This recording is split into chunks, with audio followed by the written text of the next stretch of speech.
una noticia en donde científicos habían fotografiado la misma estrella en 3 diferentes etapas de la historia. Entonces, lo que nosotros veíamos, o podemos ver con el telescopio, en este caso serían 3 luces, o sea, 3 estrellas. Pero se dieron cuenta con sus análisis, todo esto de análisis de infrarrojo y todo lo que ellos tienen, que era la misma estrella en diferentes posiciones, en diferentes etapas de la historia.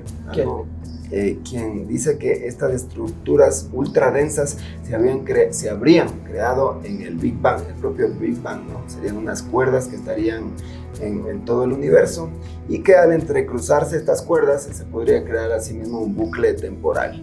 Esta teoría conspirativa de un sacerdote italiano con el cronovisor, que se supone él consiguió una máquina que lo que consiguiera levantar imágenes, datos del pasado y llevar esta máquina al futuro, ¿no? O al presente, digamos así, poder ver cuando Cristo fue crucificado y ciertas cosas.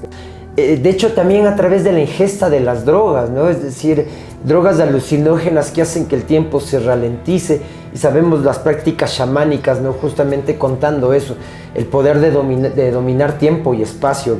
Entonces, Pancho, el destino lo tenemos nosotros, hay libre albedrío, el destino depende de un Dios, si podemos manejar el tiempo.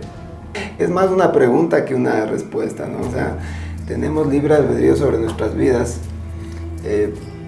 estamos predestinados a algo, o sea, cambiemos lo que cambiemos en el presente, o si pudiéramos viajar al pasado y haríamos cambios, esos cambios cambiarían el destino de, bueno, por lo menos nuestro propio destino o el destino de las personas en general.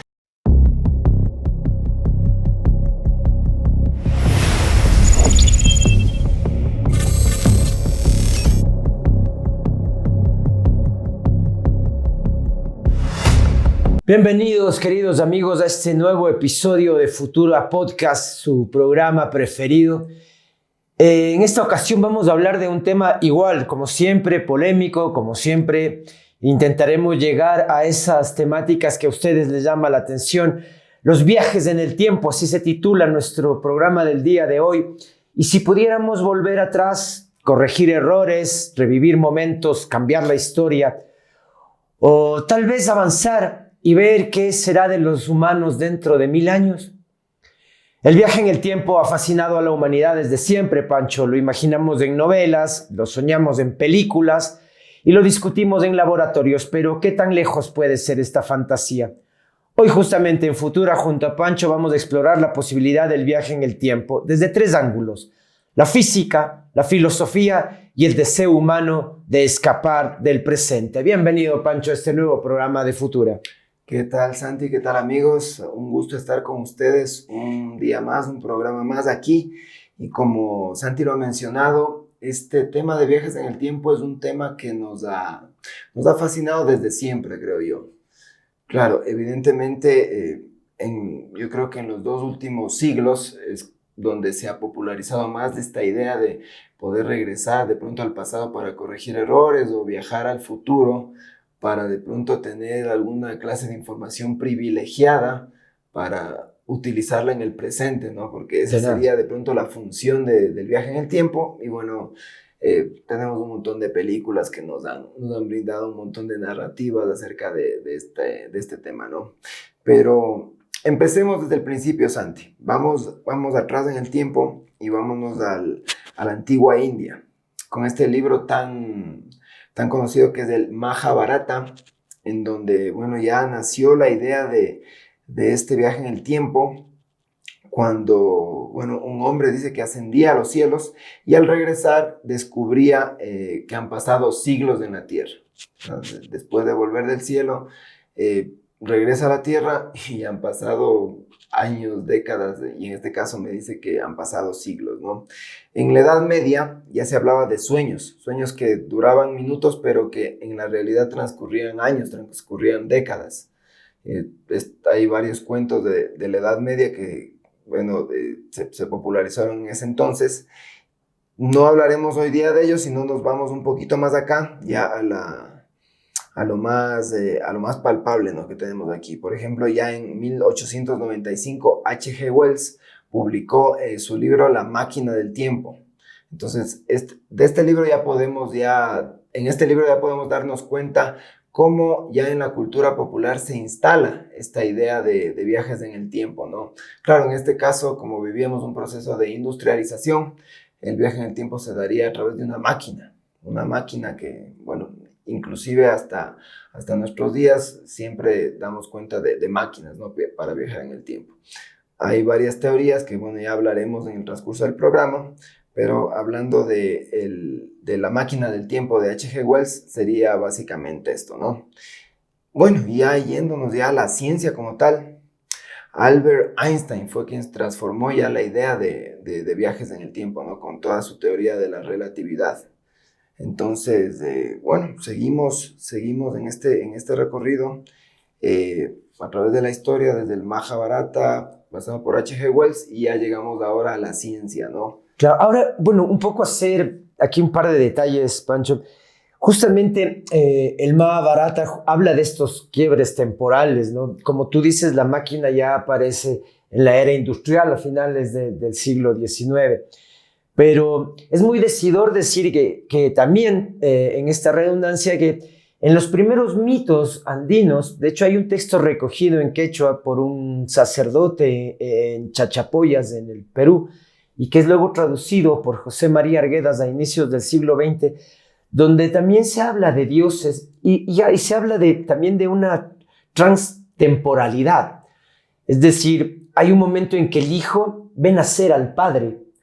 Entonces uno piensa cuando está haciendo la lectura de esa narrativa qué pasó con los saltos temporales del escritor de esta historia, pero es seguro de lo que estamos hablando ya en ese antropos de un viaje en el tiempo, ¿no? Entonces en Dioses y Hombres del Huarorchirí es impresionante cómo, al igual que el Mahabharata, nos habla de unos saltos de tiempo, pero a partir también de viajes hacia el cielo y otra temporalidad en la tierra, ¿no? Que en la Edad Media se replica nuevamente con el tema de los sueños. Los sueños es lo ilusorio, ¿no? Lo onírico, donde uno tiene la posibilidad de ese viaje hacia ese otro mundo que es esa otra temporalidad.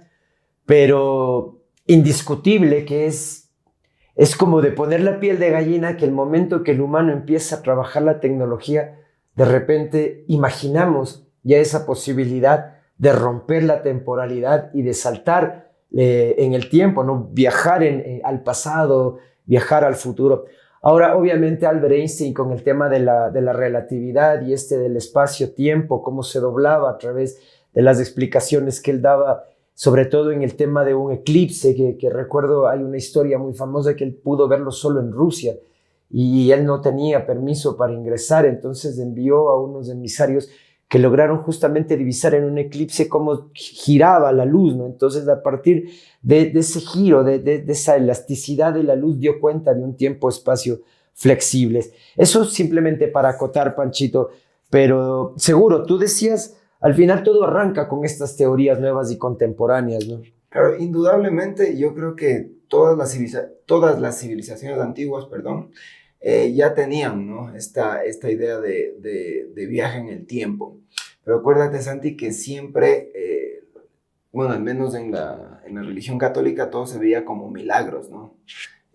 Inclusive cuando vemos estas pinturas rupestres o pinturas del pasado, vemos una especie como de astronautas pintados o tallados en piedras, que en ese entonces nadie daba cuenta de eso.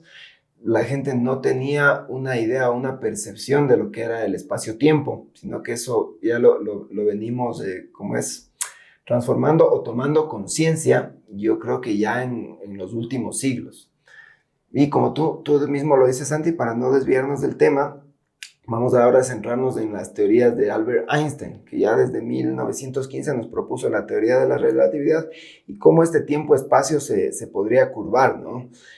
Nos hablaba Isaac Newton ya por allá siglos antes de Einstein, que la gravedad, que es una de las teorías que maneja Einstein, la gravedad es la que atrae los cuerpos. En este caso el Sol atraería a la Tierra y, bueno, y a su vez la Tierra atraería a la Luna. Pero según Albert Einstein, esta gravedad no es de atracción, sino es una especie de curvatura del espacio-tiempo en donde, bueno, básicamente se daría este fenómeno de gravedad. Otra de las partes interesantes que nos habla Albert Einstein es ¿cómo se llama? El viaje de la luz, la velocidad de la luz, que nada puede viajar más allá de la velocidad de la luz, pero Albert Einstein también nos decía que un cuerpo que estaría viajando cerca de la velocidad de la luz o a la velocidad de la luz, recorrería el tiempo como más ralentizado, más despacio. Entonces, aquí tenemos también una comprobación científica que lo han hecho en satélites que han llevado estos relojes atómicos que medirían milisegundos, centésimas de segundos, y donde daríamos cuenta de esto, ¿no es cierto? En el espacio, los relojes se atrasarían milisegundos, centésimas de segundos, más no en la Tierra. Lo mismo pasaría con el tema de la gravedad, que hablaría Albert Einstein.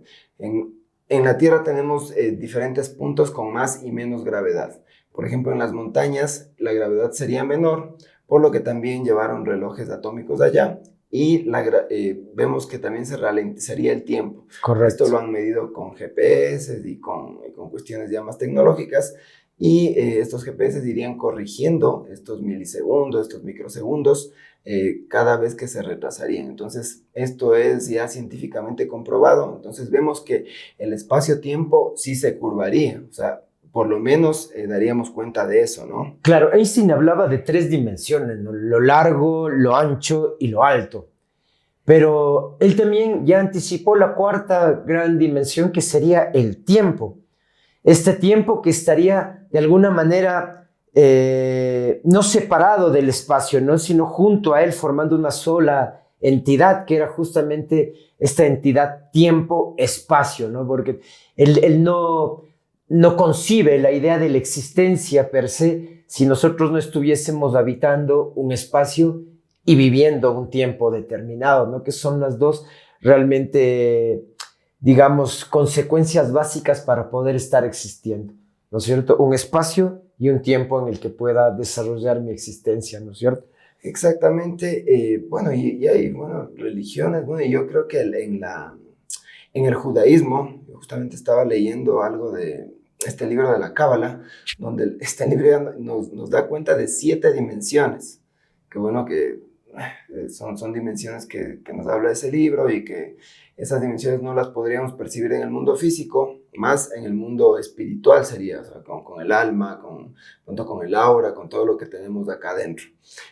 Aquí en el mundo físico, sensorial, podemos percibir las 3 dimensiones, donde nos podemos mover, ¿no? Para adelante, para atrás, para arriba, para abajo, pero el tiempo es el gran dilema. Sería esta 4ª dimensión que tú nos hablas, Santi, que Albert Einstein nos hablaba, pero solo podemos ir hacia adelante. Claro. Y hay una explicación que es bellísima, que yo suelo hacer a mis alumnos cuando hablamos de temas de metafísica, ¿no? Y se propone, por ejemplo, la existencia de un fantasma. Y un fantasma es posible, y de hecho existen en estas dimensiones humanas que tú nos estás explicando, ¿no es cierto? Nosotros vivimos un nivel de experiencia sensorial, como ya lo dijimos, alto, ancho, largo, pero la temporalidad también la estamos viviendo todo el tiempo. Cuando a veces salimos al cielo y miramos el universo y vemos las estrellas en la noche, Pancho, mucho de esas estrellas que están brillando son estrellas ya muertas, realmente no existen. Y lo que viaja en el universo es su brillo.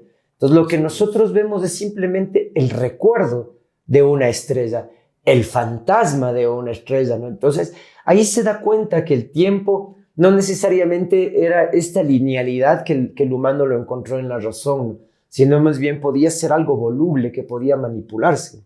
Exactamente, y justo recién vi una noticia en donde científicos habían fotografiado la misma estrella en 3 diferentes etapas de la historia. Entonces, lo que nosotros veíamos, o podemos ver con el telescopio, en este caso serían 3 luces, o sea, 3 estrellas. Pero se dieron cuenta con sus análisis, todo esto de análisis de infrarrojo y todo lo que ellos tienen, que era la misma estrella en diferentes posiciones, en diferentes etapas de la historia. Algo sumamente fascinante, ¿no? De lo que ya nos vamos dando cuenta. Y como tú tienes razón, Santi, nosotros cuando vemos al cielo vemos un recuerdo del pasado. Estamos de cierta manera viajando ya en el tiempo. Y bueno, con esta explicación de que la luz no puede viajar a más de 300.000 kilómetros por segundo, creo que no estoy mal, daríamos cuenta de eso, ¿no? Porque acuérdate, Santi, que la estrella más cercana, que es esta Próxima Centauri, está a 4 años luz. Eso quiere decir que el brillo que vemos de la estrella más próxima, una parte del Sol, sería la que está a 4 años a la velocidad de la luz. Tenaz. Imagínate, entonces, el propio Sol, si nos vamos al propio Sol, nosotros vemos el brillo del Sol que pasó hace 8 minutos. Entonces, imagínate cómo manejamos esas distancias y cómo manejamos el tiempo simplemente con la luz, ¿verdad? Lo que te estaba hablando de la gravedad. Correcto. La gravedad es algo impresionante que, bueno, Isaac Newton, como te había dicho, ya describió la gravedad como una fuerza invisible, ¿no? Que atrae los cuerpos. Einstein como que amplió esta teoría o la rediseñó y ya dijo que era la curvatura del espacio-tiempo.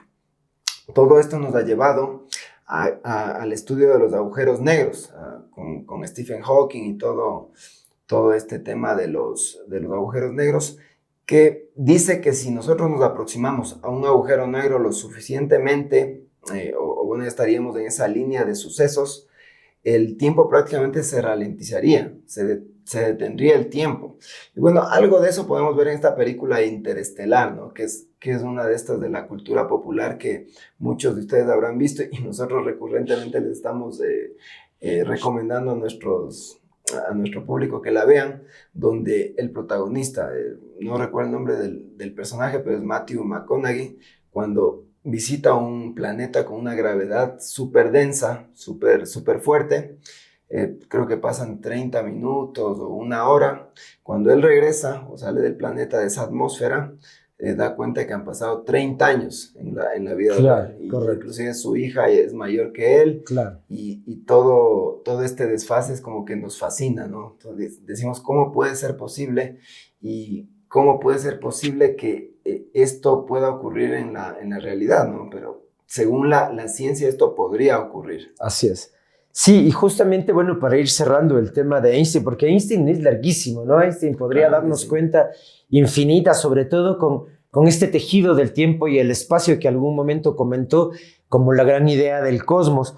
Y obviamente lo que nos contaba Pancho a partir de grandes masas que podrían ralentizar también el tiempo, los agujeros negros, ¿no es cierto? Y justamente creo que estas teorías empezaron a dar pie para una diáspora de pensamientos, ¿no? Entonces se abrieron muchos otros investigadores que empezaron a suponer, a lucubrar en relación al viaje en el tiempo, junto con Hollywood, obviamente, lo que tú nos cuentas ahora de Interestelar, que haría una explicación más bien científica de lo que sería esta ralentización del tiempo.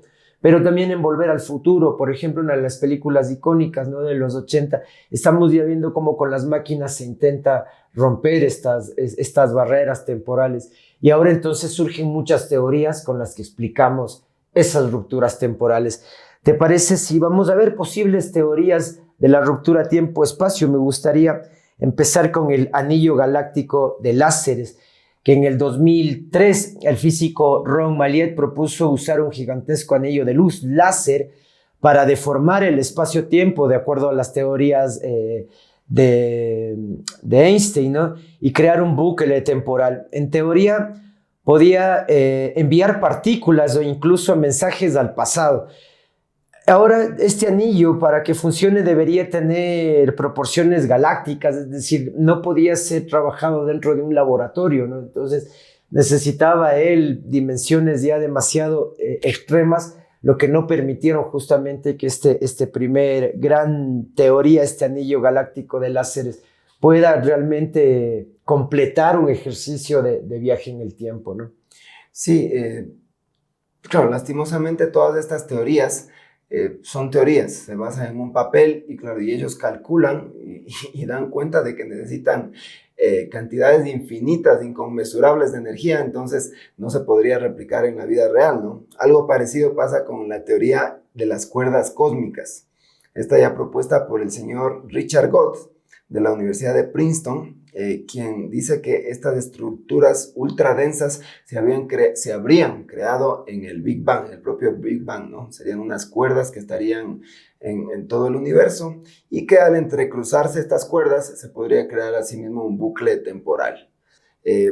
Lastimosamente, como te digo, estas teorías darían cuenta de cantidades infinitas de energía dentro de la teoría, dentro del papel, que no se podría replicar como nosotros o con la energía que nosotros podríamos producir al día de hoy. Correcto.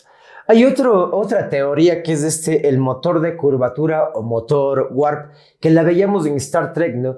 Es decir, la nave lo que genera es una suerte de burbuja temporal alrededor de la nave, como un campo orbitacional alrededor de la nave que le permita moverse sin que la nave pierda justamente sus propiedades gravitacionales, ¿no? Porque sabemos que uno de estos grandes problemas al entrar en este nivel de velocidades del que hablaba mismo Einstein, como la velocidad de la luz, es que el cuerpo humano no podría resistir justamente ese envión, ¿no? Entonces, lo que hace Star Trek es una curvatura, una especie de, como te digo, de campo de fuerza que impulsa a la nave hacia las velocidades increíbles, pero que la nave viva dentro de esa burbuja gravitacional, ¿no? Que es otra de las teorías. Obviamente, el obstáculo es la energía negativa, cómo esta burbuja va rompiendo la posibilidad de la otra energía que sería la negativa, ¿no? Entonces es imposible generar justamente, porque sería el mismo problema con la nave de adentro, ¿no? Entonces acaba siendo otra vez ciencia ficción. Sí, porque, claro, acuérdate que la energía ni se crea ni se destruye, simplemente se transforma. Correcto. ¿Cómo transformar toda esta energía positiva, me imagino, para abrir esta burbuja, para crear de pronto esta energía negativa para que se cierre y pueda viajar la nave? Inclusive, esta teoría dice que la nave viajaría más rápido que la velocidad de la luz, ¿no? Correcto. Y bueno, aquí también entraríamos a la teoría más popular, que se maneja prácticamente en todas las películas de ciencia ficción y que manejan la mayoría de teóricos ahora en la física, que es los agujeros de gusano, ¿no? Esta idea que túneles que conectarían diferentes puntos en diferentes partes del universo y donde se podría viajar en el espacio-tiempo, ¿no? Lastimosamente solo se podría hacer a nivel subatómico por lo pronto. Y evidentemente para que un ser humano pueda viajar en estos túneles de agujero de gusano necesitaríamos, como te decía, cantidades inconmensurables de energía que todavía no las podemos producir. Hay una película que quiero referirme justamente a esto porque parece mucho a esto del agujero de gusano, que es La Mosca. No sé si tú la recuerdas, que es un sujeto que entra en una máquina para teletransportarse a otra, ¿no? Esta idea de la teletransportación de la materia. Porque de alguna manera justamente estos agujeros de gusano permitirían esa teletransportación y nos lleva a esta última gran teoría, que es los mensajes al pasado, ¿no? Es decir, sería posible, de acuerdo a un grupo de investigadores encabezados por David Arvidson Zucker, que se podría teletransportar información, sí, cuántica entre dos puntos, ¿no? Justamente utilizando una suerte de agujero de gusano y poder enviar la información. Dicen que ya lo consiguieron. Me parece que hace unos 2 meses ya surgió la información de que lograron transportar información de un lugar a otro. Sí, acuérdate, Sandy, cuando veíamos el programa o cuando exponíamos esto de si vivimos en una simulación, ¿no? Correcto. Una de las teorías era esta especie de viaje cuántico de las partículas. Correcto. Cuando mueves una partícula en una parte de la Tierra o del universo, otra partícula reaccionaría de igual manera. Entonces, algo tiene que ver esta teoría de David Atkinson, que sería la más plausible, ¿no?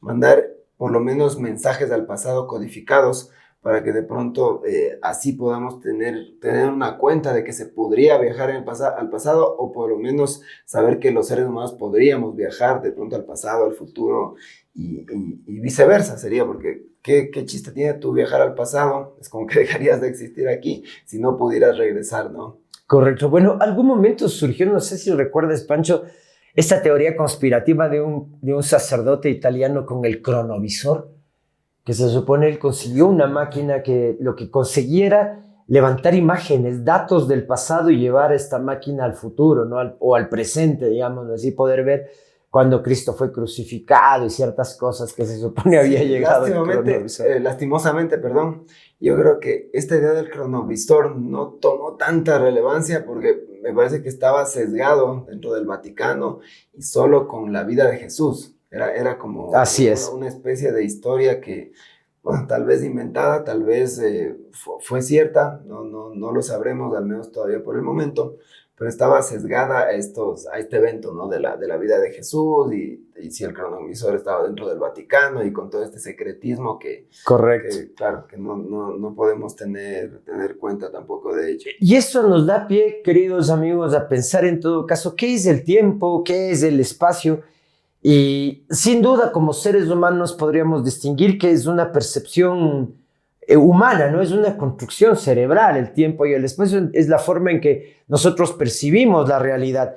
Entonces, cuando estamos en la vigilia, cuando todavía mantenemos a nuestro cerebro organizado dentro de la experiencia práctica, ya establecemos estructuras cognitivas estables, ¿no? Por ejemplo, vamos a distinguir que el tiempo tiene una linealidad, nos damos cuenta que hay un amanecer, un atardecer, un anochecer, ¿no? Entonces vamos como dándole una forma lineal al tiempo, le vemos un pasado, un presente, un futuro.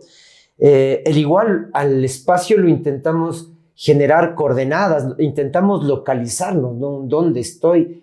Y desde ahí entonces saber si estoy cerca, estoy lejos, las direcciones hacia dónde tengo que tomar. Eso se supone dentro de la neurociencia, se logra gracias a nuestra corteza frontal y al hipocampo, ¿no? Que serían las regiones en las que estamos integrando la orientación del ser humano. Sin embargo, aquí lo importante es el sueño, porque estamos hablando esto de la vigilia, del tiempo en el que estamos despiertos. Hay una fase, la que le llaman la fase REM, donde empezamos a activar ciertas áreas que no tienen que ver con la corteza frontal, prefrontal ni el hipocampo. Y ahí empezamos a dar cuenta cómo leyes del tiempo y del espacio dejan tener coherencia. Y entonces es el sueño quizás el que nos ayuda a entender que el tiempo real quizás no cambie, ¿no? O sea, pero ya dentro de experiencias como el sueño, como el líbido, podemos encontrar, sí, la liberación de ese campo racional, esa estructura racional. Es decir, los tiempos se ralentizan o se alargan o se vuelven más rápidos, ¿no? Es decir, de acuerdo también mucho a la experiencia que tenga el sujeto. Y como te digo, no quiero quedarme solo en el tema onírico, sino también el tema de experiencias a veces, inclusive, te digo, lívidas, en el que el humano llega a otros estamentos de la realidad y definitivamente el estado-tiempo se corta, ¿no? Se cambia. De pronto de la meditación. Sí, yo creo que con la popularización también de la psicología, ¿no? En el siglo XX. Correcto. Con el desarrollo de toda esta psicología que bueno, estudiamos toda la percepción que nosotros tenemos del cerebro y en este caso la percepción del tiempo. Cuando soñamos, y como tú lo mencionas, en este estado de fase REM, que es cuando tenemos estos sueños vívidos, es como que el tiempo, o por lo menos los lugares que nosotros transitamos, el tiempo es como que se alargaría o se acortaría. Nosotros, bueno, a mí me pasa de pronto cuando estoy 3 de la mañana, 4 de la mañana, tengo estos sueños de medios lúcidos, parece que ha pasado una semana, un mes dentro de mi sueño. Me despierto y han pasado 5 minutos, 10 minutos. O sea, es tremendamente poderoso cómo nosotros relativizamos el tiempo dentro de nuestros sueños. Lo mismo pasa con la meditación. Correcto. Ahora, estos ejercicios meditativos que harían que, claro, tu cuerpo se relaje tanto que tú de pronto hasta pudieras escapar de tu cuerpo, ¿no? Ahora hablamos también de estas experiencias de desdoblamiento. Así es. Que muchas personas nos han dicho que inclusive se pueden ver desde arriba o que viajaron de pronto a la casa de algún familiar o viajaron bueno, todo esto contándonos en el presente, ¿no? No nos han dicho que han viajado en el tiempo, pero yo creo que sería una especie de viaje en el espacio por lo menos, y que daríamos cuenta en nuestros sueños y en procesos meditativos, ¿no? De meditación.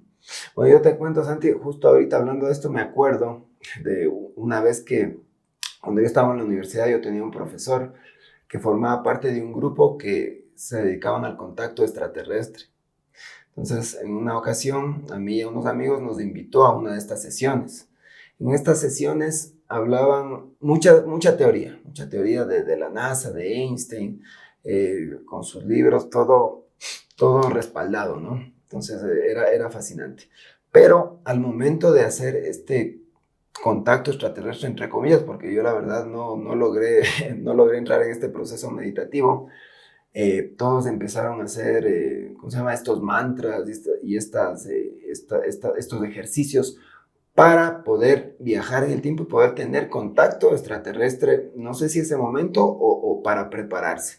Yo la verdad es la única vez que asistí a estas sesiones. En ese tiempo me dio miedo, yo la verdad no estaba preparado y dejé el tema ahí. Pero siempre me acuerdo de esto como algo anecdótico, algo que me pasó que tiene que ver con esto de contacto extraterrestre y de viajes de pronto en el tiempo, ¿no? Efectivamente, Panchito, justo lo que tú estás proponiendo, ¿no? Esto nos lleva a pensar otra vez de este tiempo, de la distorsión temporal, onírica, a través de los sueños, a través de la meditación, como tú nos estás explicando ahora. De hecho, también a través de la ingesta de las drogas, ¿no? Es decir, drogas alucinógenas que hacen que el tiempo se ralentice, y sabemos las prácticas chamánicas, ¿no? Justamente contando eso, el poder de dominar tiempo y espacio. Creo que esto entraría dentro de esta teoría también de distorsión temporal onírica. Ahora podríamos hablar de una paradoja del tiempo, Pancho, que creo que es una de las teorías que quizás más fuertes, sobre todo porque tropezarían con lo lógico, tropezarían con lo del abuelo, con las grandes historias, que si viajas al pasado y tú mueves algo de este pasado, vas a evitar tu propio nacimiento, ¿no? Esto que nos contaba también el Volver al Futuro, tenía que McFly volver de alguna manera sin topar nada de su pasado para que no cambie, ¿no? Pero tenía que hacer que las circunstancias igual se den, porque ya alteró de alguna manera el tiempo-espacio, y lo que él tenía que hacer es que se conozcan sus papás, es decir, que se den otra vez las condiciones, si no, no podría él regresar otra vez a su estado y nacer, de hecho, ¿no? Porque ¿cómo podríamos hacer ese viaje entonces con tantos problemas? Hay algunos científicos que, ya inspirados en la matemática cuántica, en la mecánica cuántica, han planteado una solución, ¿no? Sobre todo que si alteramos de alguna manera nuestro pasado, haciendo estos viajes y pensando que son posibles, simplemente lo que ellos te dicen es abrir una nueva posibilidad cósmica a la posibilidad de los sucesos. Es decir, eso podía también haber acontecido antes. Simplemente le permites a la cuántica abrir la diáspora de las circunstancias y de las experiencias. Entonces, esa experiencia es posible ahora, la que ya no nazca y que los papás no se conozcan y que se case con otra persona. Y es loquísimo entonces pensar que lo cuántico se fundamenta también en esta posibilidad de los viajes en el tiempo, porque nos permitiría justamente esa explosión infinita de respuestas, ¿no? Claro, y ahí entraríamos a los mundos paralelos que tanto se habla. Exactamente, ¿no? claro. Entonces habría cantidad infinita de mundos paralelos con cantidad infinita de posibilidades de tu nacimiento, de que tal vez no naciste, inclusive de los espermatozoides que recorrieron ¿cómo es? Al óvulo de tu madre. Qué loco, claro. O sea, tendríamos cantidad infinita de posibilidades. Y bueno, yo recuerdo también en esta serie Futurama, no sé si recuerdas. Es maravilloso. Donde también hablaban de esto, de la paradoja del abuelo, se llama esta... Claro, esta y saltaban de caja en caja, ¿recuerdas? Se mudaban de universos y cada universo tenía una nueva forma de mirar la experiencia de cada uno, ¿no? Lila con el pelo morado, con el pelo rojo, con el pelo rubio, entonces dando características además de una personalidad.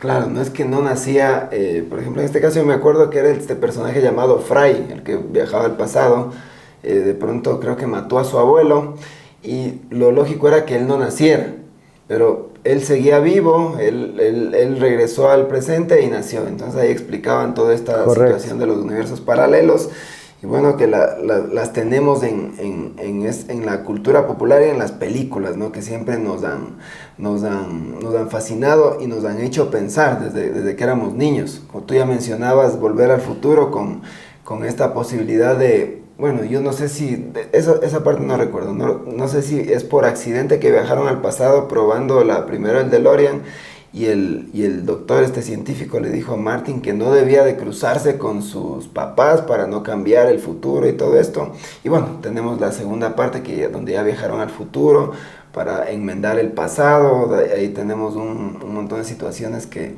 se volvieron de pronto un champús, como dicen, y al final, en la tercera parte, viajaron inclusive al lejano oeste, ¿no? Donde inclusive yo recuerdo que el doctor se hace ¿cómo se llama?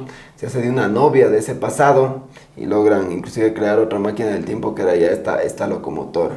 Unas películas realmente fascinantes. Tenaz, sí, es una saga increíble, creo que es una saga clásica que es imperdible. Sí, y bueno, le estoy contando tan rápido y de una manera de pronto tan no sé, no tan puntual como quisiera.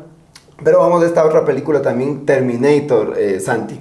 ¿Quién no ha viajado con Terminator al pasado, al futuro y se ha hecho ideas de cómo podría ser estos futuros distópicos, ¿no? Claro, la única posibilidad de cambiar el futuro, de hecho, o cambiar el presente, es hacer el viaje. O al pasado o al futuro, ¿no? Y ellos mismos te la ponen ahí como el dedo en la llaga. Otra película que quizás ya no entra dentro de esto de la tecnología y de los grandes cambios tecnológicos es este efecto mariposa o Donnie Darko, que plantea la fragilidad de la existencia en cambios paupérrimos en un lugar del mundo, ¿no? Y cómo el efecto al final acaba desencadenando en una gran tragedia en otro lugar, ¿no? Igual es el precio de alterar el tiempo y el espacio de alguna medida, ¿no? Exactamente, sí, y a mí en lo particular me encantaron este par de películas porque daban cuenta de que si tú alterabas cualquier situación de tu presente, bueno, en este caso del pasado, o sea, inclusive tú no podrías conocer al amor de tu vida, me acuerdo que era en el efecto mariposa, ¿no? O ella tenía algún accidente, algo pasaba, y al final él hizo tantos cambios que se quedó con un cambio en donde ella nunca llegó a conocer al amor de su vida en este caso, y continuaban sus vidas de manera, no sé, tan efímera, ¿no? Como es la vida, ¿no? Como lo plantean.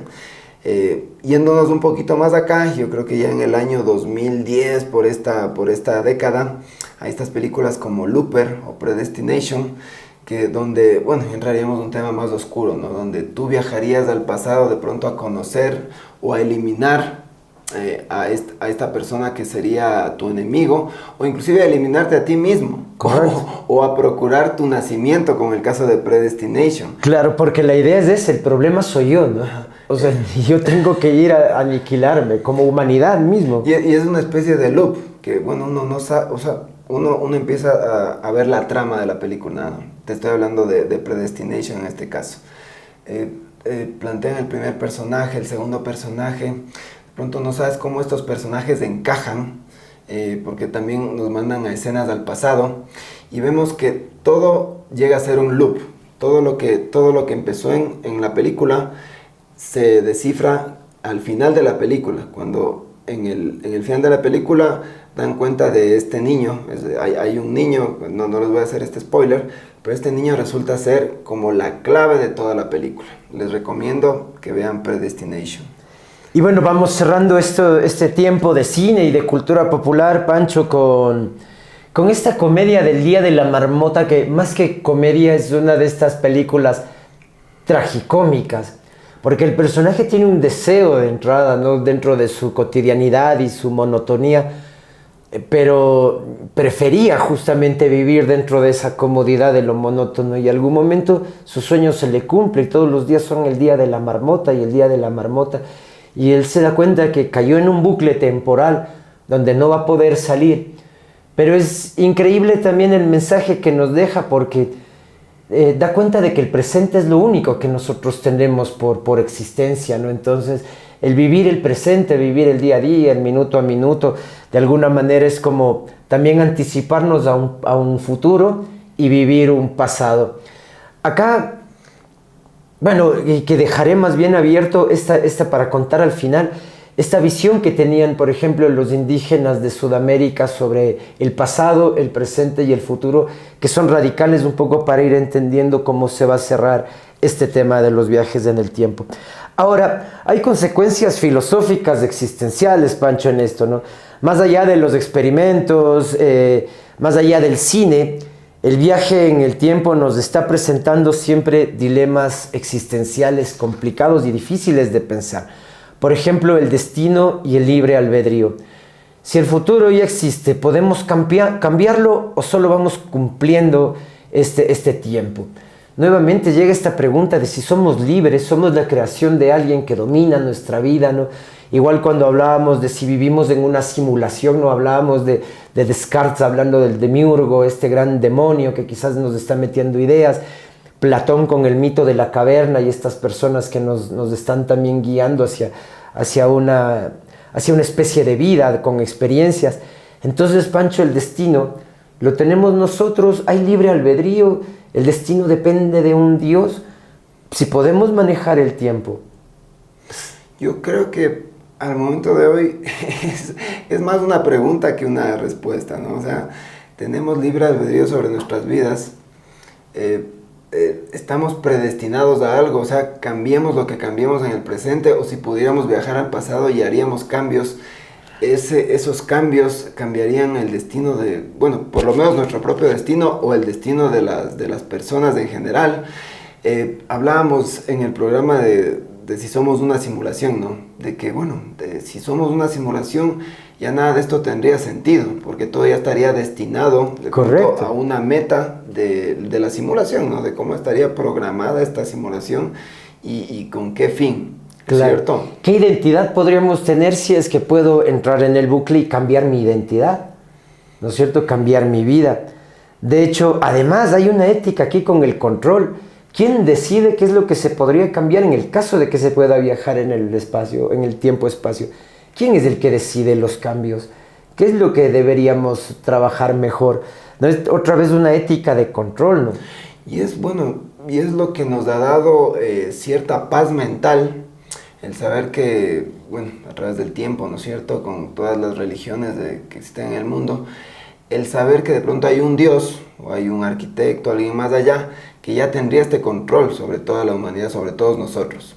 Te digo que nos ha dado cierta paz mental porque nosotros ya no seríamos esos entes que tendríamos que luchar por ese destino o luchar por hacer algo para trascender, sino que ya estaríamos predestinados y simplemente portarnos bien y llegaríamos de pronto a un cielo, ¿no es cierto? Correcto. Si nos portamos mal, llegaríamos al infierno y ahí sí estaríamos jodidos prácticamente. Claro. Ahora, yo me quedo con el pensamiento de Martin Heidegger. Él decía que el ser humano es un ser humano temporal. Es decir, es un ser que fue arrojado hacia el futuro. Vives y tienes que vivir hacia el futuro. Por tanto, este Dariem que habla él de este humano siempre estará incompleto. Nunca va a poder forjarse porque su vida inmediata es del futuro. Y su futuro inmediato es la muerte.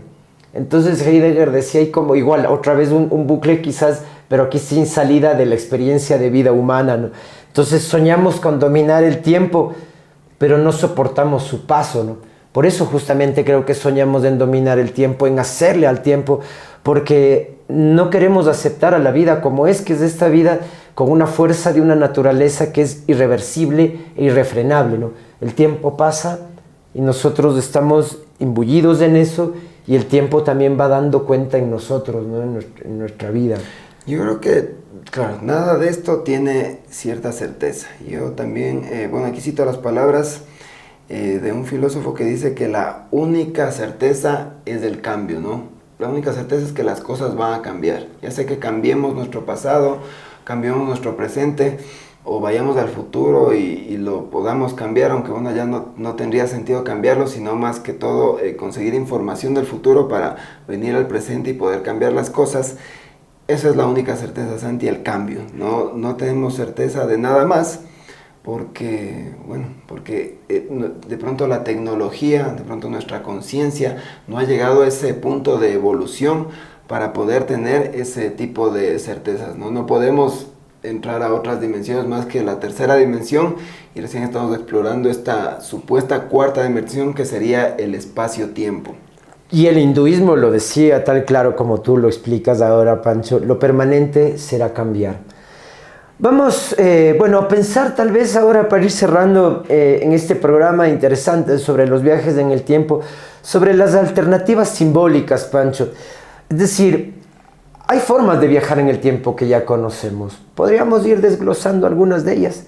¿Se te ocurre alguna? Claro que sí. O sea, la propia memoria es una forma de viajar en el Por tiempo, supuesto. ¿no? O sea, nosotros cuando empezamos a escarbar en nuestros recuerdos, o sea, ya es una manera de nosotros ir al pasado, ¿no? Aunque dicen que, bueno, que nosotros nunca recordamos las cosas como fueron, sino nosotros recordamos las cosas como quisiéramos que hubieran sido. Correcto. Ese es otro tema ya más para profundizar en la psicología. Pero bueno, estará la historia, los libros de historia, los archivos, las canciones, que eso sin duda nos permiten viajar en el tiempo, como tú dices. Son una suerte también de memoria, ¿no? Tenemos el arte también, o sea, cuando nosotros divisamos el arte que ha quedado y que ha trascendido a través del tiempo, esas genialidades, ¿no? De artistas como Velázquez, Klein, ya un poco más de acá, el propio Picasso, que, bueno, tendrá muchos detractores, pero me parece que es un muy buen arte. Nosotros viajamos en el tiempo, nos ponemos a pensar en que de pronto qué estaría pensando esa gente en ese contexto, para que se hayan inspirado y hayan hecho esas obras de arte, ¿no? Que para mí me parecen magníficas. Y quizás también la misma ciencia, Pancho, ya está dando cuenta de que nosotros en cada experimento, en cada laboratorio que estamos intentando recrear algún elemento físico o físico-químico, ya estamos desafiando los límites del presente, ¿no? Estamos como transformando también materia y tiempo y espacio, obviamente.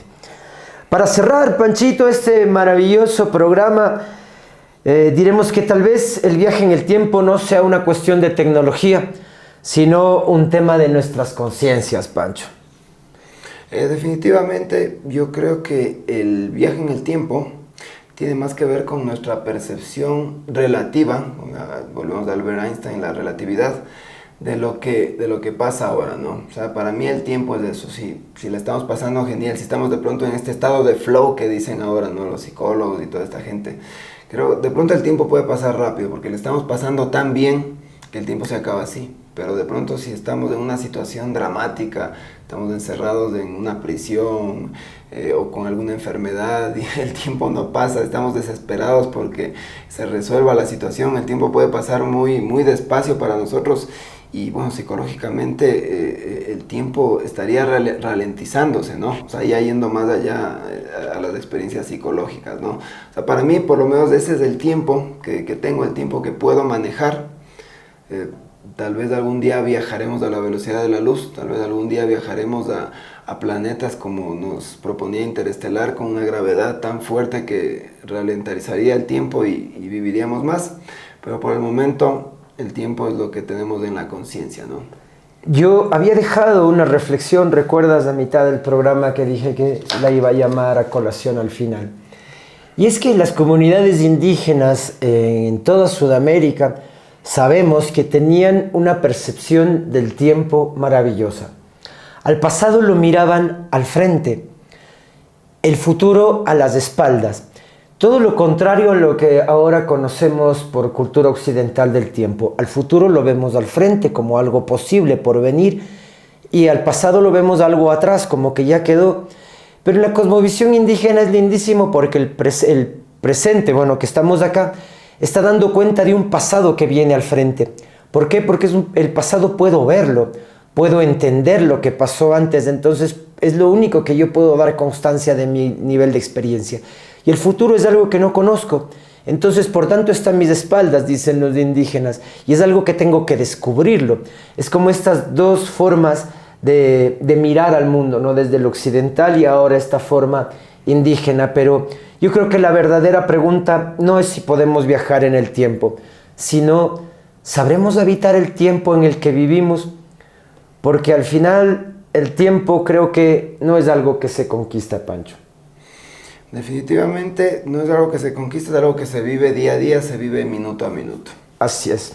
Muchas gracias, amigos. Nos vemos en la siguiente edición de su programa Futura Podcast. Escriban. Es la única manera en la que nosotros también seguimos generando ideas y buscamos, obviamente, las temáticas que a ustedes les fascinan, ¿no es cierto?, que les está moviendo ahora y que nosotros será un placer llevar a la investigación y ponerlo en datos científicos para poder conversar con ustedes en estos programas.